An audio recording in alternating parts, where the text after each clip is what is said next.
For thousands of years, its victims have reported being awake but paralysed in their own beds, physically unable to respond as unwanted visitors enter their bedrooms. Some are visited by faceless shadow people, others by a terrifying creature known across the globe as the Old Hag. In tonight's episode of What Was That?, we discuss sleep paralysis.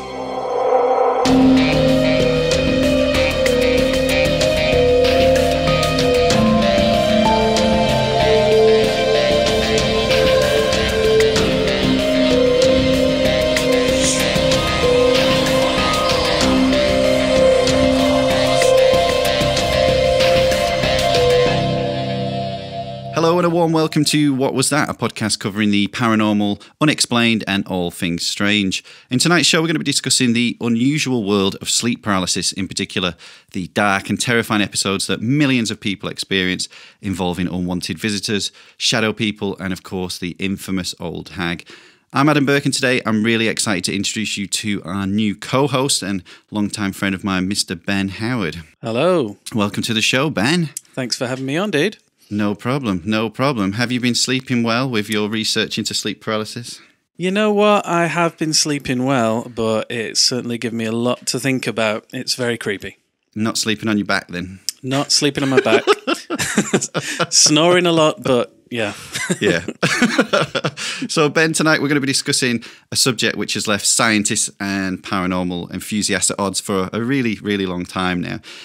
Now, before we began to research sleep paralysis, had you ever heard of it before or even experienced it? I had, yeah, I've heard of it before, but it wasn't until that we started talking about it together and you gave me things to watch, documentaries and that I really sort of began to think I'd experienced something like that not too long ago. Ah, right, okay. Yeah, so we can get into that later. Yeah, because I've experienced this as well, and that's one of the big reasons why we're doing this episode. Now, I've got to say that the research into this subject, in particular my research, has been a welcome break from the horrific subjects of the last two episodes. But Ben, you definitely drew the short straw in this one. Instead of the gruesome murders and demonic possession tapes, I've been looking into the medical side of sleep paralysis. So if you're completely new to the world of sleep paralysis, and I'm actually going to start calling it SP, because after I've been involved with the sleep paralysis community over the last week, everyone calls it SP, and I can understand why, because I can't say sleep paralysis for the next 45 minutes. It's just not going to happen. Yeah, I can't even say it. You can't even pronounce it at all. So if you're completely new to the world of SP, the best way to describe it in layman's terms is that sometimes people experience a strange episode of paralysis when they're falling asleep or waking up. People who have experienced SP say that they're lying in bed with their eyes open and can see the bedroom as if you would if you were lying there awake. The only difference is that they cannot move. No matter how hard they try, they just cannot move. And then something really scary happens, because this is the point where they realise that they're not alone and somebody or something else is there in the room with them. And we'll get into that a little bit later on in the show. Now, whenever you read any medical descriptions on SP, you'll find the following explanation, and that is that SP is a temporary inability to move or speak that occurs when waking or falling asleep. It's not harmful to you, and it may pass within a few seconds or even minutes. Many people experience SP once or twice in their life, while others experience episodes of SP a few times a month or even more regularly. And SP affects people of all ages, but it's most common in teenagers or young adults. So more mature listeners can relax. Maybe. Woo. Maybe. You might be safe. You might be safe. Now, as far as the stats go, I've read a few studies that give me some interesting stats on SP. So, quick pop quiz, Ben. Okay. How many people do you think suffer with sleep paralysis? And just give me a percentage of people in the world. Ooh, a percentage of the population. How many people are there in the world? Let's see. 750 something billion, is it? Yes. Is it that? Or is it 7.5? I don't know. Even know. But I'm going to go for a percentage. I'm going to go for 10%? No? That's the incorrect answer. You're close though. 8% of the world's population okay. Yeah. experience SP in some form or another. That's Doesn't seem like much, but that's a lot of people. That's over 610 million people Holy worldwide that suffer with this. Now, a study of SP that was carried out by Brian Sharpless and Jacques Barber, both from the Pennsylvania State University Department of Psychology, says that around 8% of the general population experience SP, but 28% of students and 32% of psychiatric patients have experienced SP at least once. And another study carried out by the Sleep Paralysis Project found that out of the 3,600 people who participated in the study, 65% of people said that they had experienced SP. And the study also discovered that certain social groups were more susceptible, including African Americans. Okay. So as far as symptoms go, people experiencing SP may find it difficult to breathe or take deep breaths, as if your chest is being crushed or restricted, which is interesting and something we'll talk about a bit later. You may be able to open your eyes and look around, and most people say that they do experience that and they can see when having an episode of SP.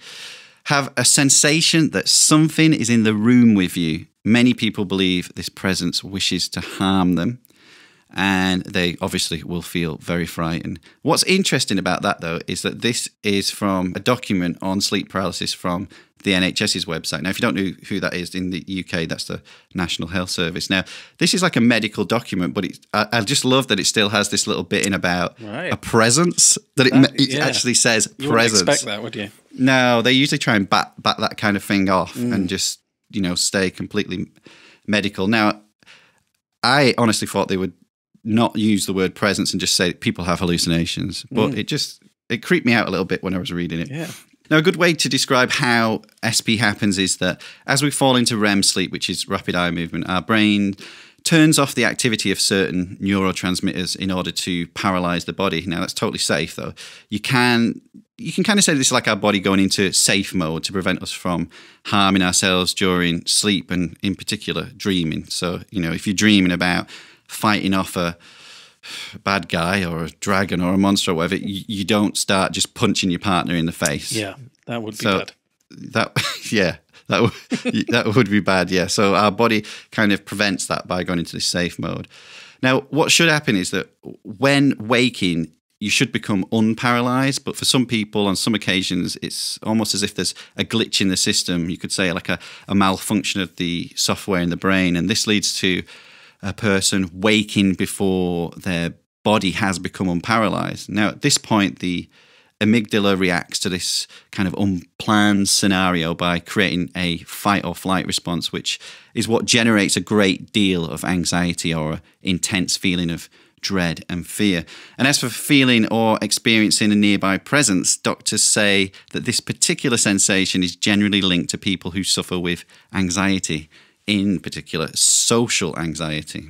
Now, the NHS go on to say that SP is caused when REM, rapid eye movement, sets in while you're still awake. It's not clear why REM sleep can sometimes happen or appear when you're awake, but it has been associated with sleep deprivation, having irregular sleeping patterns, suffering from narcolepsy, or having a family history in SP, or the big one, and something that I don't do anymore and try and avoid as much as I can, is sleeping on your back. It seems to be the big player for a lot of people that have experienced it. They sleep on their back, but you're not safe if you don't do that, because there's plenty of people that sleep sat up in a chair or on their side. And nobody's safe. Nobody's safe. Doesn't matter where you sleep. No. So the medical professional community kind of make it sound fairly normal and common, even if they do season it with a little bit of a taste of the folklore around this unwanted presence. Now, Ben, you've been doing some digging into the darker and more detailed subject of people's experiences and how they describe this presence. There's a couple of characters. I keep calling them characters because, to me, I don't really know how to explain it. Like, I don't really use the word entities or people because they're not necessarily always people. So I'm just going to call them characters, as if they're in a play. Friendly cartoon characters. I'd like to, yeah. Well, from what you're going to tell us now, I don't think that they're friendly cartoon characters. So A lot of people experience something, and I hear it going around the online support communities a lot, and it's you see it in the documentaries. I think the biggest one is shadow people. Who are the shadow people? What does a shadow person look like? So a shadow person is basically like a silhouette of like a human shape, basically, who's completely black. So people will be in the sleep paralysis state, and they'll be aware of the presence, like you've mentioned. And then so you're lying there awake. You're paralyzed. You can't move. You've got your eyes open, and at the bottom of your bed or somewhere in the bedroom, you see what looks like a person or the shadow. Like a person, yeah, and it's like a flat intense. shadow. Yeah. Some people describe it as like blacker than black. Some people say so. It's very disturbing, as you might imagine. And I'm assuming that they're moving as well, because if it's just, you see a lot of things. If you want to, you can sit in your bedroom at night, can't you, and just look at a shadow, and it's kind of, you can start seeing things that you're not seeing in the dark. So these shadow people are moving though, and there's more than one of them, I'm assuming. Yeah. So these shadow figures, there's like usually more than one, I'd say, and as well as seeing them in the corner of rooms, they generally, from a lot of the stories that I've read, tend to approach the bed. So if you can imagine anything scarier than you're there, you can't move, and then suddenly these black figures start to approach you. So just silently as well. Silently, yeah. Oh god, I've read a lot about it. A lot of people seem to experience this, but the other character that confuses me a little bit is kind of linked to the shadow people, I think, and that's this man in a hat man. Call him what you want. He's got hat man. I don't like hat man. I like the man in the hat. Because when I think of hat man, I think of a hat with legs and arms. I don't think, he's hat man, or like Batman, but instead of dressing up like a bat, he dresses up like a hat. So I don't get that. But the man, I'm going to call him the man in the hat. So does the man in the hat, why does the man in the hat hang around with the shadow people?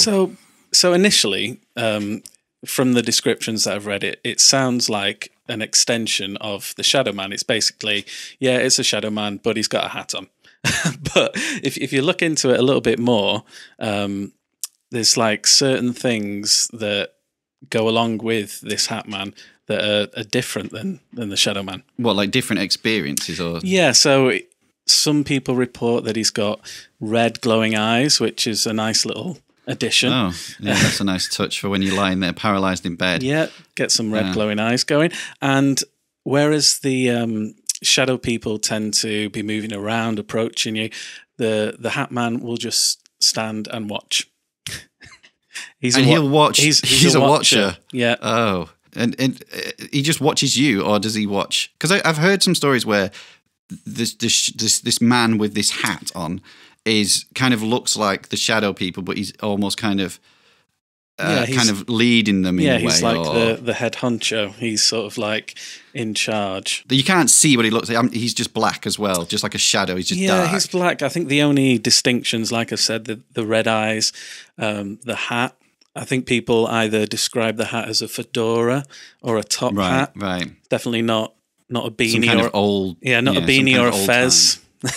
Yeah, not a fez. No.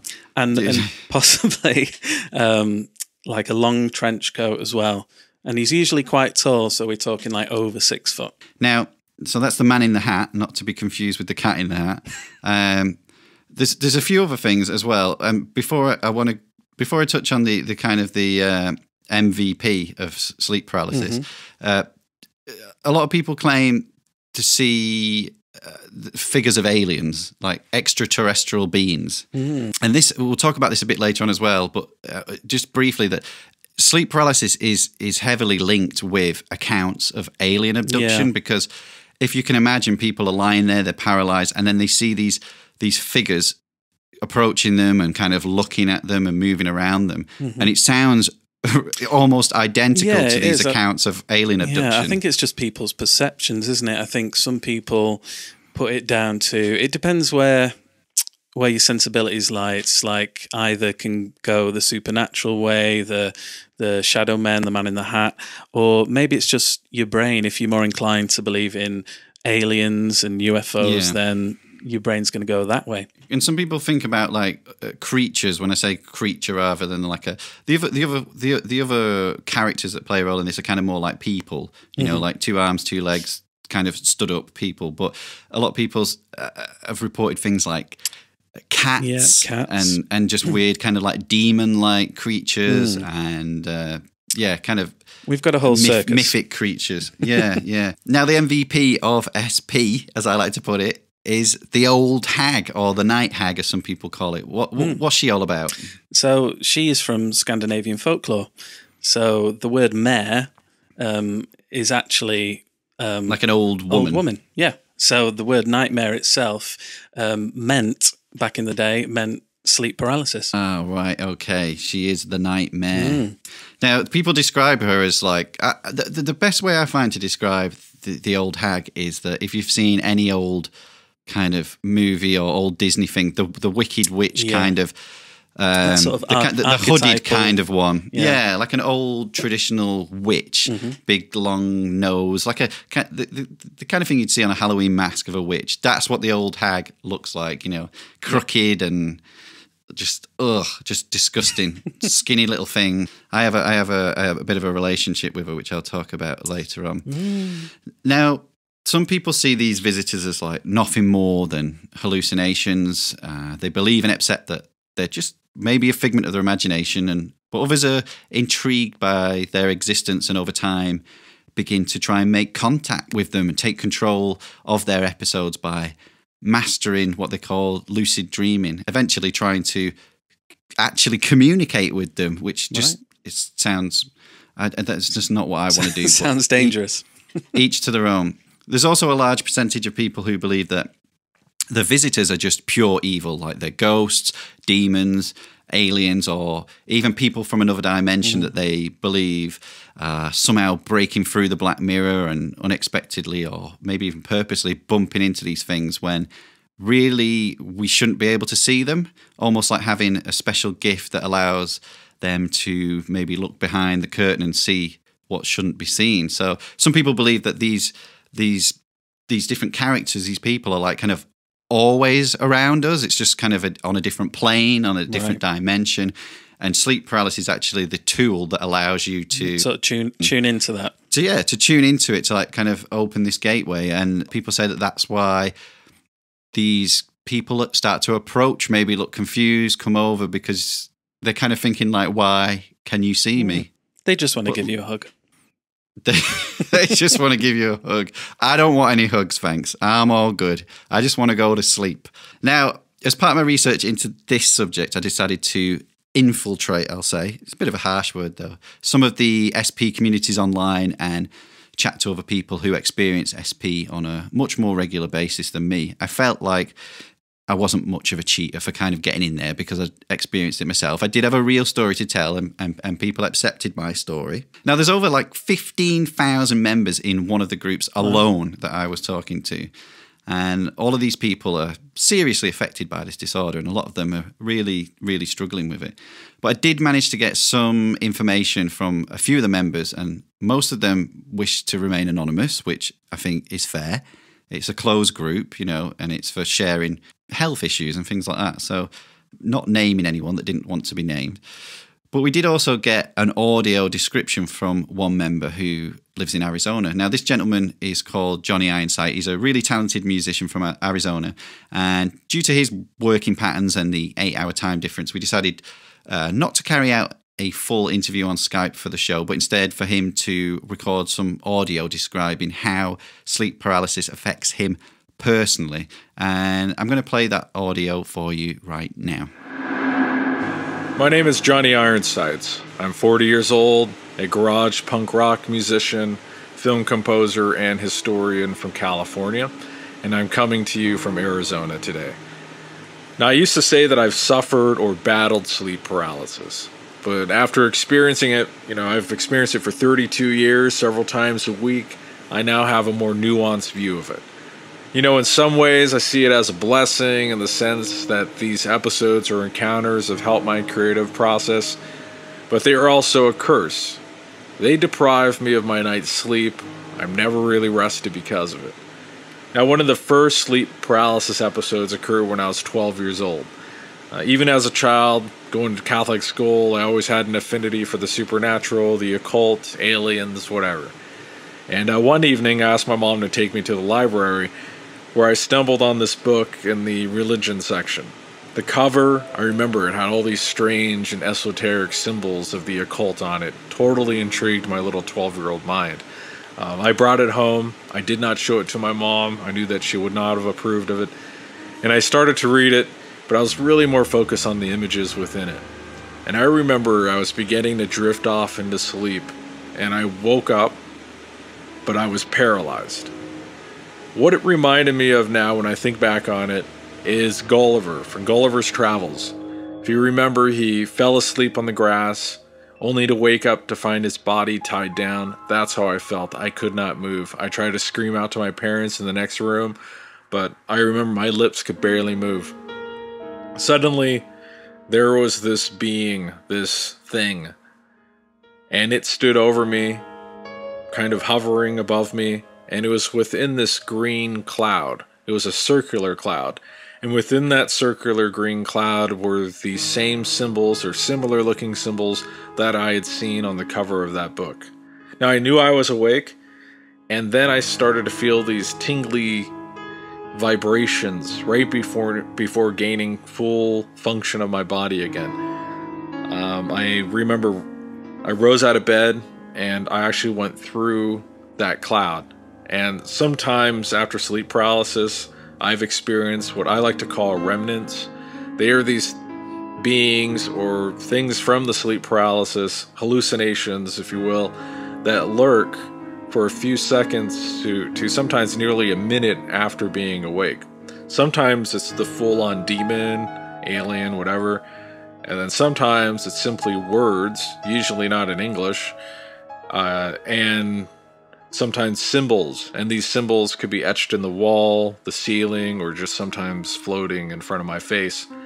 So I ran into my parents' room screaming, and they just attributed it to a bad dream. You know, I tried to accept that, but deep down I just knew something much more than that. I didn't know what sleep paralysis was until many years later. Then, as I got into my 20s and 30s, it began to have more terrifying episodes and much more frequent. In 2010, I was on a European tour with my garage punk band at the time, and we played and stayed overnight in this small northern Spanish town, Santa Maria del Paramo. And I remember I was laying on the bed, and I closed my eyes, and within a blink of an eye, my entire world changed. Everything began to flicker. Everything dimmed. It was as if someone took one of those dimmer lights and started to slowly dim the world all around me. I felt this absolutely horrifying presence. I tried to wake up, but nothing. I looked over. Our drummer, Ricky, she was laying in the bed next to mine.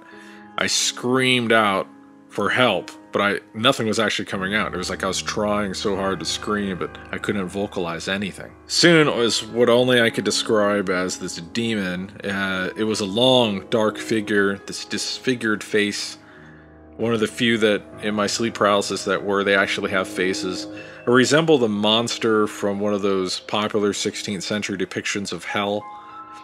Something like one of those Dutch painters from the medieval times. It moved like an insect, almost like a cricket. It was part human, part animal. I remember it had sharp teeth. It came up from under the bed and then put its arms around me, and soon it was on top of me. I remember I struggled to wake up. And when I finally did, I just attributed it to stress. It was a bad dream, night terror, lack of sleep from the tour. We later found out that our tour bus had an exhaust leak, so I was like, okay, had to have been a hallucination from the exhaust leak in the tour bus. Then in 2015, my sleep paralysis went up a whole other level after starting a doctoral program. And it was at that time I decided, instead of being afraid of these things and having a panic attack within a dream, why don't I try to communicate with these beings, see if I could learn something, or maybe they're trying to tell me something. Now, let me preface this by saying, though, I'm an agnostic. I'm very skeptical of religion. I'm not a religious person. I don't know. I'm still very skeptical of anything supernatural. But at the same time, I am extremely fascinated, and I'll always keep an open mind. Anyway, I figured these beings, they've bothered me for over 30 years. I might as well ask them what the hell they want. So I decided to take a short nap in my car before I was to teach a history class. Now, you must understand, I was going to UC Santa Cruz, and this campus is located within the redwood forest. There's these majestic, beautiful, tall redwoods all around me. And I had parked in the remote area of the campus, and it was deep within the forest. Now, I remember as I closed my eyes, that usual tingly sensation, vibrations began, and then, suddenly, I'm paralyzed. And I don't know if any of you are familiar with the creepy Disney cartoon from the 1920s. It's called The Skeleton Dance. Well, if not, you just imagine one of these old, grainy, black and white, creepy cartoons. That was my world in what seemed like 10 minutes. Everything changed into black and white and cartoon-like. So I'm sitting in my driver's seat, completely paralyzed. And then these beings start coming out of the forest and toward my car.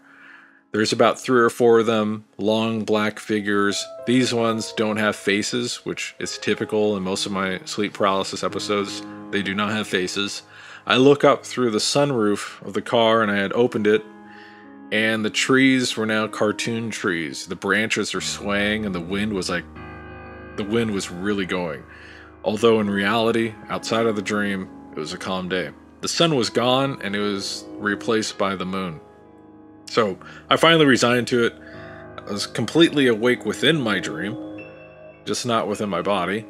And so I tried the usual blinking and all that. Nothing worked. I was paralyzed. So I said, you know what? I'm going to talk to them, ask them what they want from me. But they weren't speaking to me, not in the verbal sense. But I could feel what they were saying to me on some other level. And they were letting me know that they weren't there for auspicious reasons. They were telling me that they were evil, and they were there to get me. Now, I don't know what they wanted from me. Wanted my soul, my sanity, I don't know. But I finally woke up, and I decided from then on, I'm going to talk to these things. And now, several times a week, I experience sleep paralysis, and if I'm having that panic attack, or trying to get out of sleep paralysis, I try to extend it for as long as possible, become lucid within the sleep paralysis. It's also helped my creative process. It's inspired so many new songs. Like I said before, they don't communicate to me in English, but sometimes they do leave behind symbols, like the one when I was 12 years old. And recently, they started writing these, usually in red, on my walls and ceiling, images or writings that actually look very similar to kanji, Japanese language. And the other night, there was a red shield, the outline of what looked like a red shield that was floating at the foot of my bed. So I don't know if these things are demons or aliens, just images produced by, the imagination. But what I do know is I don't want them to have any power over me. I feel that once I embraced it, and maybe it'll work for you, once you embrace it, you realize that this isn't real, that it can't harm you. Even if they are demons or aliens, there's only so much they can do. You can relax, you can enjoy it. I think of it as like a horror movie that I'm living, but where I can't be hurt. It's this horror movie that I'm able to enjoy that lives between my consciousness and the subconscious. You could try to communicate with these beings, see where they take you. And I also see it, as a great way for a drug-free psychedelic experience. Hey, this is Adam Burke, and I just wanted to take a moment to say thank you so much for listening to and subscribing to the show. It really means a lot to us, and we're so happy that you've joined our community. We put a lot of time and effort into making every episode just for you, and each show takes around 30 hours to produce. If you feel like you're getting real value and entertainment out of the show, why not consider becoming a patron of the show over at patreon.com/whatwasthat. From as little as $1 a month, you can become a supernatural supporter of the show and become part of the show's continued improvement and ongoing success. We want to constantly move forward with making quality content for you, including taking the show out into the field, interviewing paranormal researchers, and visiting haunted and just plain spooky places. As an independent and self-funded show, we need your support in order to do this. So why not take a moment to head over to patreon.com/whatwasthat and become a supporter right now. Thank you so much for your support. And now back to the show. So that was Johnny with his account of living with sleep paralysis. Thank you so much for that. It was just amazing to listen to. Now, as for the other members of the group that offered to talk to me, I got some general information about their coping strategies and how their sleeping patterns are dramatically affected by SP. And there's a general feeling of panic and fear in the group, mainly from the new members who have had their first experiences, which is then accompanied by a lot of love and support and advice from the more experienced members, which was really nice to see. Generally, it seems that people are confused and rattled by the experience, and there's not many that I've seen that enjoy having this ability and to see what they see. Many members share their experiences on a daily basis in the group, and I've got a couple of interesting posts. This particular experience was posted in the last few days, and for obvious reasons, I'm not disclosing who posted this. I want to tell you about my first experience with SP, in particular seeing the Shadow Man. It was an interesting yet creepy experience. I woke up early one morning in my bedroom, and after getting up, I went back to sleep on my couch like I sometimes do. I woke back up a couple of hours later in a sitting position and realised I was totally paralysed. The way that the living room is set up is the hallway to the bedrooms is to the left of the couch. On the opposite side of the room from the couch, there is a large pair of sliding doors which leads to another room. I immediately attempted to move my fingers and arms to get out of it, but I could not move. My eyes were wide open and I was looking at the open sliding doors. This is when I saw a dark figure, like a shadow man, slowly appearing from behind the sliding doors. At first, I could just see his head, as if he was checking to see if I could see him as well. After looking right at me, he began to slowly move around the door and into the room where I was sat. I struggled to move and began to panic as the black figure began to walk right at me. I somehow managed to close my eyes, and when I opened them, he was gone. I was still on the couch, and several seconds later, I managed to break out of the sleep paralysis.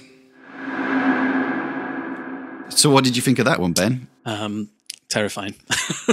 Absolutely. I'm going to sleep with the light on for sure. Falling asleep in a sitting position is the strangest thing for me ever. Yeah.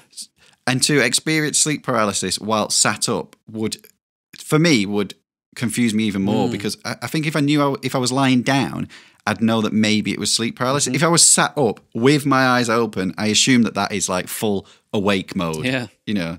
And if somebody like walked into the room whilst it was happening as well, like they'd have no idea. Oh, they wouldn't be able to see it, would they, as well? But it's just this shadow man. I just don't like the way that he describes this person as kind of peeking behind the door. Ooh-wee. Yeah, it's a little bit cheeky, isn't it? It's just a little bit cheeky.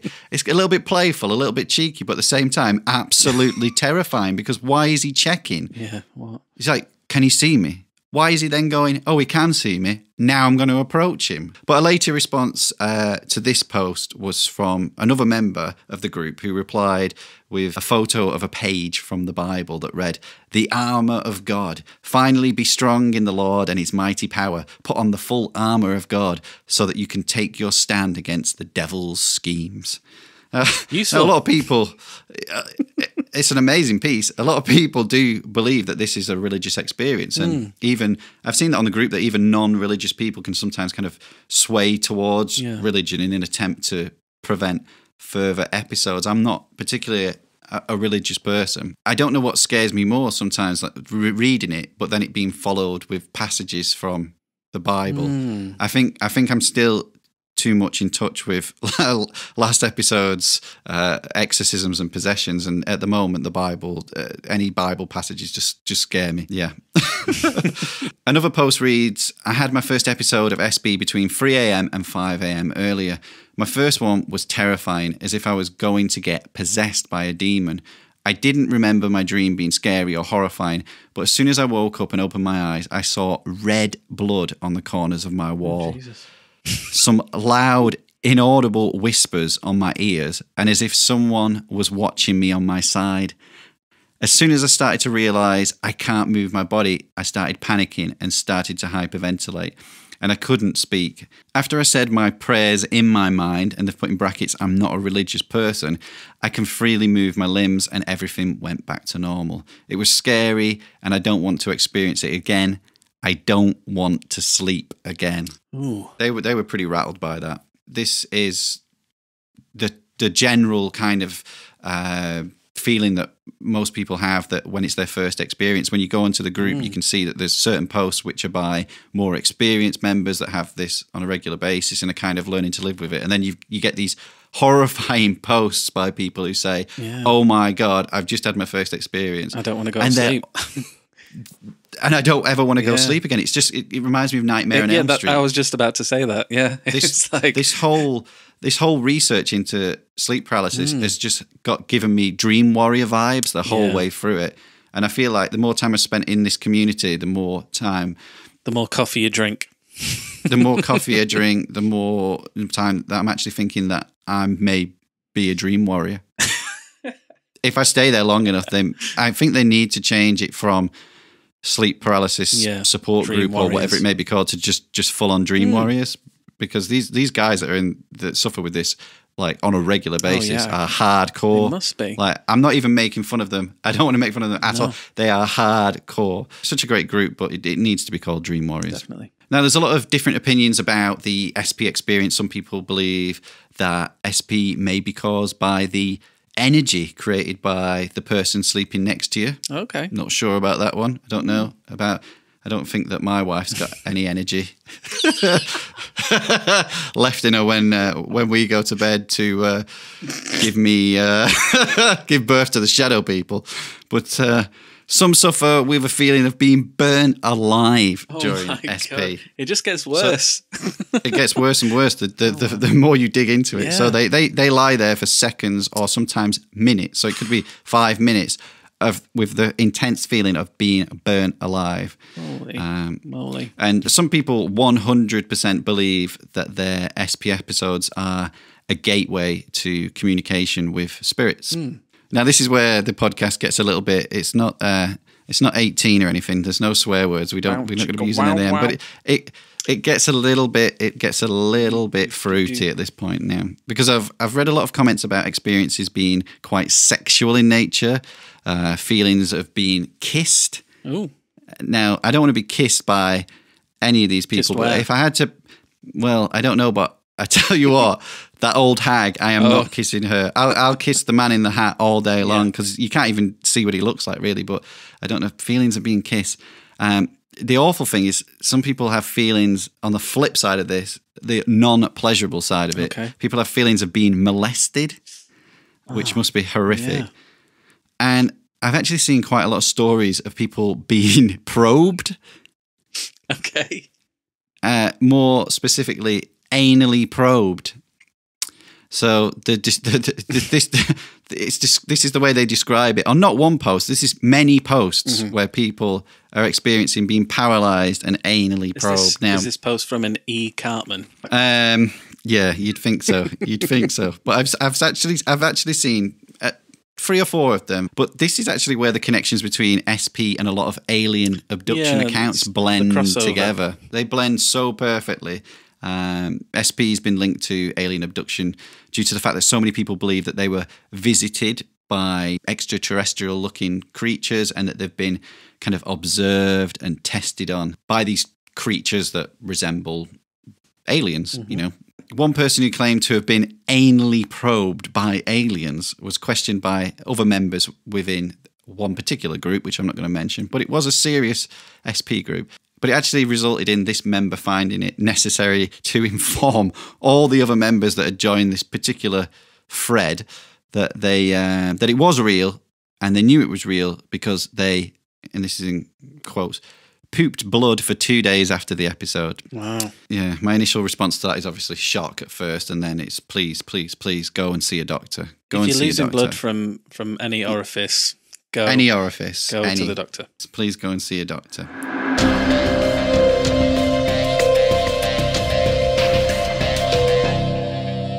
Okay, Ben, so let's talk about, you touched on it a little bit, let's talk about the folklore on SP, in particular, the Old Hag. Now, the folklore for her is mind-blowing. You start digging with this one, and it just never, ever stops. And I had to just stop myself after a while and say, enough is enough. I mean, we've got reports of this back through time, thousands of years, all over the globe. Reports and tales of the Old Hag and the Night Hag can be found in Fiji, Scandinavia, Nigeria, Turkey, China, Cambodia, Vietnam, the Middle East, South Africa, South America, the US, Finland, Sweden, Latvia, Greece. I mean, this list goes on and on and on and on. And I wonder what she looks like in each of those.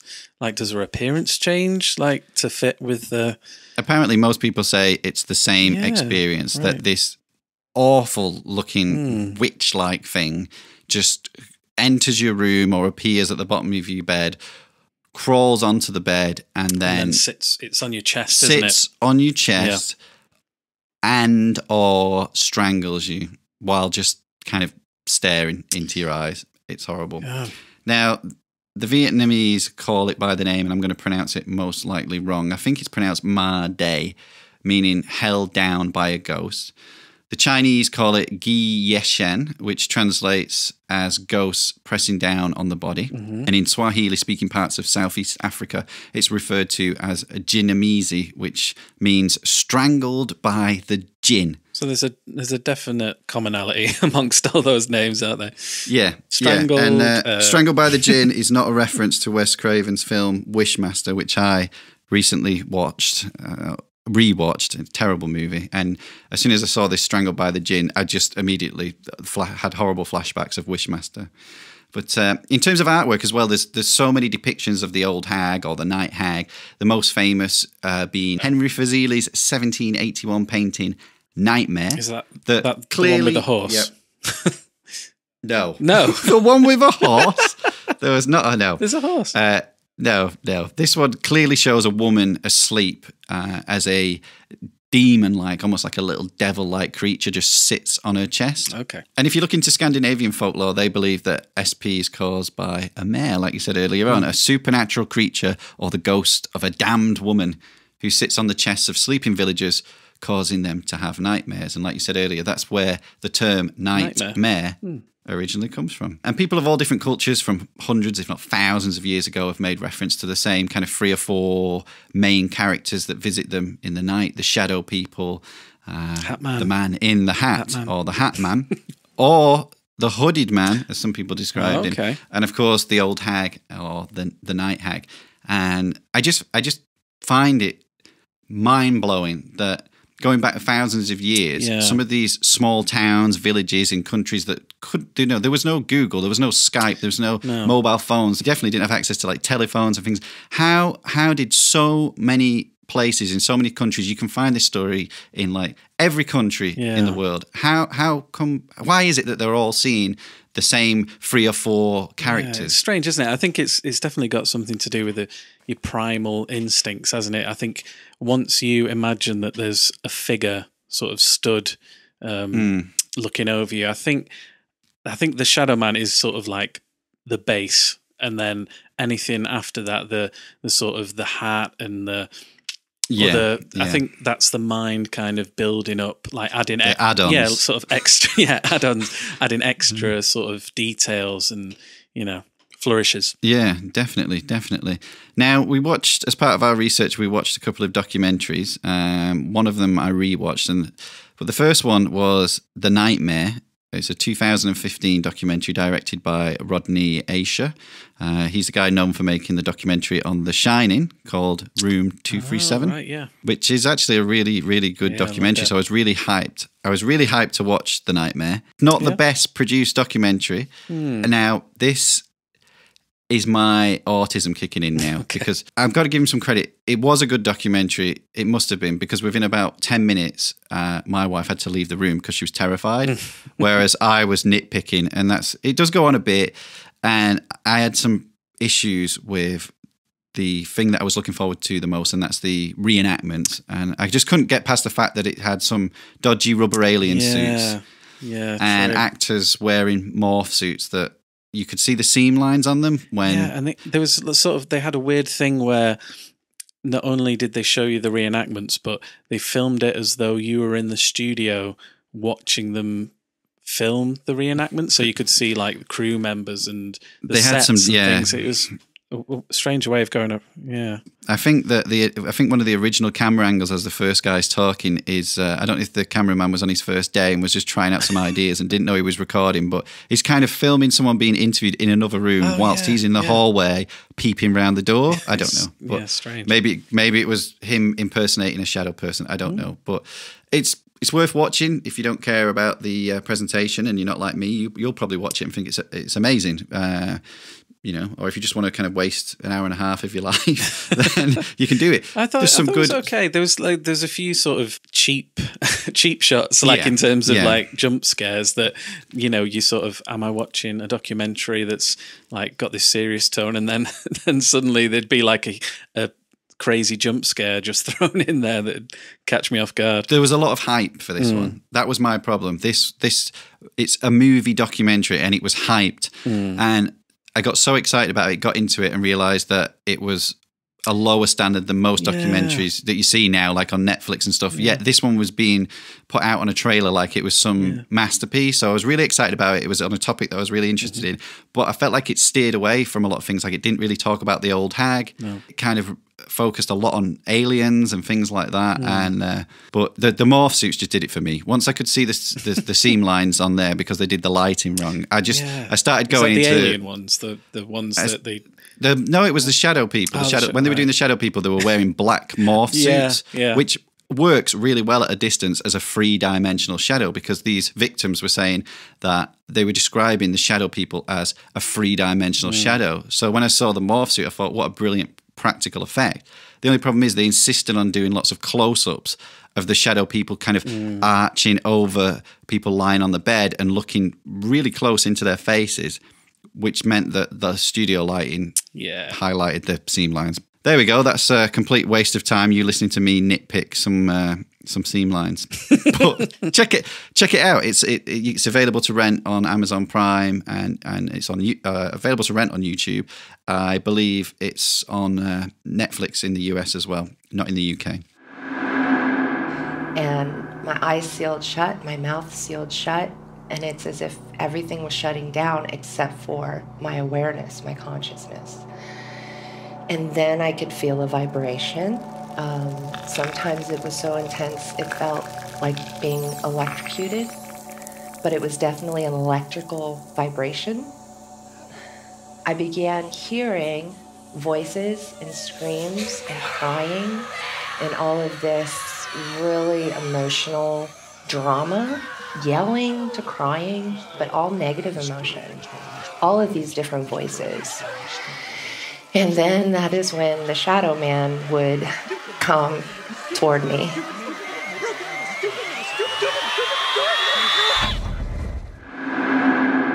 Now the next one was The Entity, which is a fairly old Channel 4 documentary that proves to be a bit more interesting and engaging, and this one actually includes the Old Hag. Now, maybe I like this one more because of that, because of my experience, and this one's pretty terrifying as well. Did you check out The Entity? Yeah, I did. I thought it was really well made. It was good. I mean, when was it? Early 2000s, I think.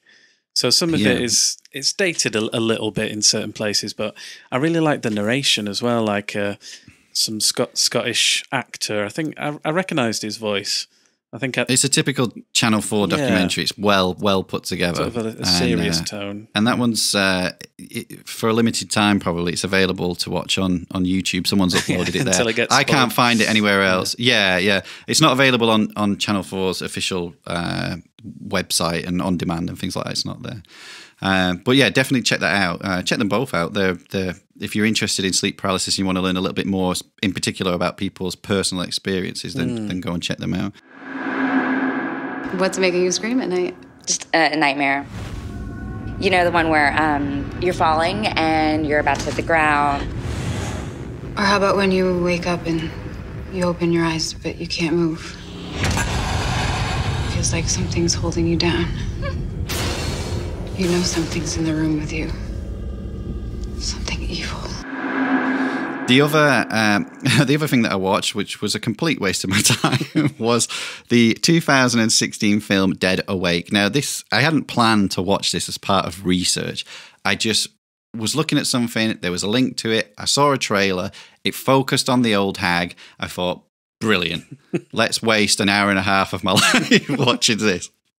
And to be fair, although it was kind of a B movie, it had that feeling to it. Yeah. It kind of struggled. It was on the fence. It was swaying from one way to the other. One minute it was feeling like a good kind of, blockbuster Hollywood movie, and the next minute it was falling into the depths of the B movie genre. But it had some really good scenes. If you could probably just watch the scenes if you're not interested in watching the whole film, but you can watch the scenes of the Old Hag, and they do a really good job of really getting across the horror that is being visited by the Old Hag. But in the end, it's just a Hollywood ghost movie, so there's lots of bangs and explosions and pops and people dying all over the place. Yeah, they try and focus on sleep paralysis at first, but then they think, let's make this more interesting by saying people are actually dying from the experiences that they're having. Sort of unnecessary, elaborating more than they need to. Yeah, but that's Hollywood for you.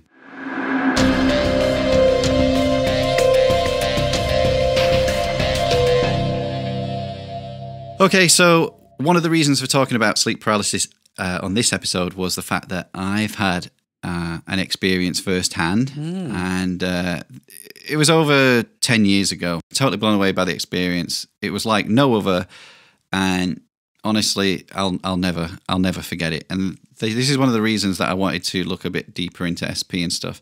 At the time, I knew nothing about it. Nothing about it. It was just living life, quite happy, good job, nice house, money, no stress. I was fine. And I found at one point at night, went to bed, fell asleep, and then at one point found myself awake in bed, lying on my back, awake, just staring at the wall on the other side of the room. You can see the bottom of the bed, everything. And then I realised that something's not quite right. I can't move, felt very heavy, couldn't move my arms. Started to panic about the paralysis. Yeah. And while I'm panicking about the paralysis, I see these fingers and hands begin to appear at the bottom of the bed frame. It's like an old kind of traditional style bed frame. Oh dear. So at this point, I'm panicking. I'm thinking, is this a dream? Is this reality? What is going on? Yeah. What are those hands? And the hands kind of grip around the bottom of the bed, and then this matted, greasy hair. Imagine the hair off the girl from The Ring. Yeah. Basically, that is appearing, but it's an old lady. Black hair? And it was... Yeah. Had black hair, yeah. The weird thing about it was almost like, sometimes you see in horror movies where it kind of, I don't know how to describe it, it's kind of staggered, like the film jumps, so they kind of like go, move. 1 minute they're there, the next minute. And 1 minute she was appearing from at the bottom of the bed, and I was just having the biggest panic attack ever. And the next minute, she was kind of over my legs and slowly climbing onto my chest and just put her knees straight into like my chest and my rib cage and just began to put her hands around my neck and just started strangling me. I couldn't do anything. I was just lying on my back, looking up at her, and she was just looking straight back at me, just like grinning at me and strangling me.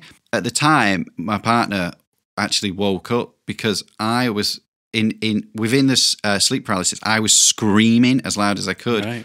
What was interesting was there was somebody else there to witness it. And some people say that you're trying to scream but nothing will come out, or you are screaming but no one can hear you. She could actually hear me, and I was making a noise like... What, sort of screaming with your mouth closed? Gagged. Yeah. Imagine, like when people in the movies, people put duct tape over their mouth, which doesn't work. We all know that. But you can just literally lick your lips and it'll fall off. But I was making a noise like, with my lips sealed. Yeah. And were your eyes open? Could you see your... I don't really remember that. I don't remember. I just remember it was just pure panic at the time. So she just told me that basically you were making this weird noise going, and I said, I was screaming. I was screaming. I wasn't making that noise. And she said, no, you were just making this weird noise with your lips sealed. So did she sort of like shake you awake? Yeah, it must have done. Yeah, it must have just slap kind of you across the face.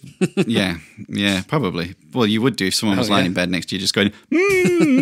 She's probably scared to death. But that was my experience. Now, I knew nothing about the Old Hag. I want to make it clear that when this happened, I had no clue who she was.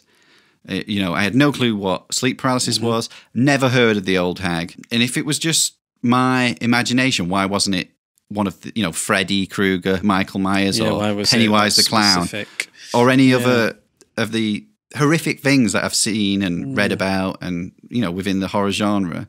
What's interesting for me is the question I want answering that no one will ever be able to answer is, why was it the same thing that millions of other people have experienced? Yeah. Why was mine not... Leprechaun. Why wasn't it Warwick Davis at the end of your bed? Yeah, why? It could have been anything. It's my imagination. It could have been anything. Why did my imagination and my brain that knew nothing about the Old Hag decide you're going to have sleep paralysis tonight for the first time, and it's going to be the MVP of SP. We're going to send in, ladies and gentlemen, it's the Old Hag. Why did they bring her in? Like, they could have started me off slowly with the shadow people or something. But it terrifies me. And I never, ever, ever sleep on my back. Ever now. Because it's the first thing I think of when I go to bed. I think, right, lie on your side and whatever you do not lie on your back because the Old Hag will come. That's what I think. This is 10 years ago and I'm still terrified of it at night. Have you had any experiences like after that? Or... I don't think I have. I think I've had maybe some that have kind of been very subtle, where it may have it's only lasted for a few seconds. Maybe this was so clear, the first one, and it felt like it lasted for a good few minutes. I don't really think there's been anything since that meets the criteria of SP. And you had something similar as well that you wanted to talk about. Yeah, it's totally not in the realms of any old hags or shadow people or anything like that. But it was only when I started to research this topic, and when I saw the documentary that we just talked about, The Nightmare, that it really kind of hit home that I did have like an experience. There was something familiar. Yeah, something familiar, something sort of rang a little bell, and I was like, okay. A little bit of background on the leading up to it. Like, my girlfriend goes away a couple of times a month. She has to stay overnight. So you're home alone. So I'm home alone. The most frightening way to be at home. I'm home alone. I don't really sleep all that well when she's away because I'm so used to having somebody else in the bed. Like, it's... Yeah, I'm the same. And it's the routine. The routine changes. As well. I'm probably up a little bit too late on some sort of YouTube rabbit hole. Yeah, we've all been there. So what was unusual was... I was just sort of waking up. I realised I was sleeping on my front, which I usually never do. Right. And the first thing that struck me was I could hear this sort of crackling sound coming from above me. It sounded like somebody was either crinkling up tinfoil or bubble wrap. But not like static. Well, this is it. No. This is the thing that set the alarm bells off. Was people in the Nightmare documentary mention that they get there's like a static sound, or there's a lot of talk about it in the documentary and also in the SP community as well about this feeling or being able to hear static. Yeah, and because I struggled to because I told my girlfriend when she got back that this thing happened, and I was trying to describe the sound. Like, I was like bubble wrap, tinfoil, but now that I know that people experience that static sound. That is what it is. It was like a popping, sort of crackling sound. So somewhere in between the physical crunching sound of plastic mixed with the kind of cleaner sound of radio static, that kind of interference. That's it. And so that I heard that kind of must have woken me up probably.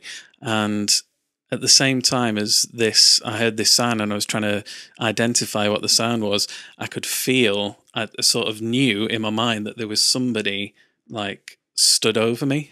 There was like somebody like, I don't know. So you say this is only you think this is only a little taster of SP, but it sounds like you're describing the full on experience of sleep paralysis. Yeah. The thing was though, because I was on my front and I think my eyes were still shut, but I think possibly if I'd have been on my back and this had happened, maybe I would have seen something. But because I was on my front and I think my eyes were shut, I just sort of got the sense that there was somebody either stood over me or sort of... It's a horrible sensation. It's that sensation that you get at the back of my... Because the back of my neck was exposed as well. It just felt like, somebody was maybe breathing on it, or it was a very creepy sensation. There's something that triggers off the hairs on, these tiny hairs on our bodies that kind of alert us to, changes in the atmosphere and things like that. And I don't know what's worse, the when in sleep paralysis, the feeling of thinking there's someone there or then realising that there is someone there. I don't know which one's worse, to be honest. They're both awful. Yeah. It's interesting about the static thing because lots and lots of people, and a lot of people that don't experience actually seeing these visitors do experience the numbness, the inability to move mixed with this static, and they say that it's a feeling and an audible sound. They can feel the tingling of the static in their skin. So that was only like a couple of months ago. So fingers crossed. I've not had anything since then, and I was able to. I think it only lasted maybe like 10 seconds or less, and then I was able to I pulled myself awake, turned the light on, and was like, right, let's watch a film. Comedy. Netflix for the rest of the night, and when Britt gets home, give her a big hug. Yeah, definitely. It's so confusing. Now, after speaking to the people within the SP support communities online, it was made very clear to me that some people believe that SP breeds SP. So meaning that the more you read about it, the more you listen to other people's experience, then it's more likely that you're going to have another episode or a brand new episode of sleep paralysis. I can't wait. Yeah. So I just wanted to tell you that at the end of this discussion and towards the end of this podcast for everyone that's listening. It's almost as if talking about it gives it the energy to tap into our minds, and you could say open some kind of gateway.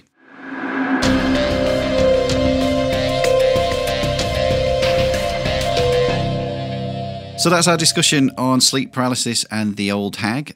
No matter how much you research this subject, you'll always come back to the same conclusion that scientists and paranormal enthusiasts continue to be at odds with each other over what causes the Old Hag to appear and how so many people experience the same experience. And the one simple truth you need to take away with you is whatever the cause, she does exist. So thank you so much for listening and subscribing to the show. We will be back very soon with a brand new episode.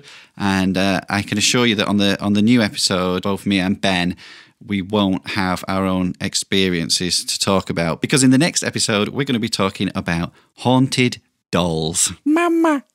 Yeah, I really can't wait to spend a lot of time researching haunted dolls and watching terrible Annabelle movies. In the meantime, you can follow us on Twitter at What Was That Show and on Instagram at What Was That Podcast. Contact details for the show will be in the show notes, and you can support the show by heading over to patreon.com/What Was That and become a supernatural supporter from only $1 a month. And remember, there's nothing to fear but fear itself, unless you find yourself questioning, who is that stood at the bottom of my bed? Holy moly. Until next time, from me and Ben, happy sleeping. Hat Man.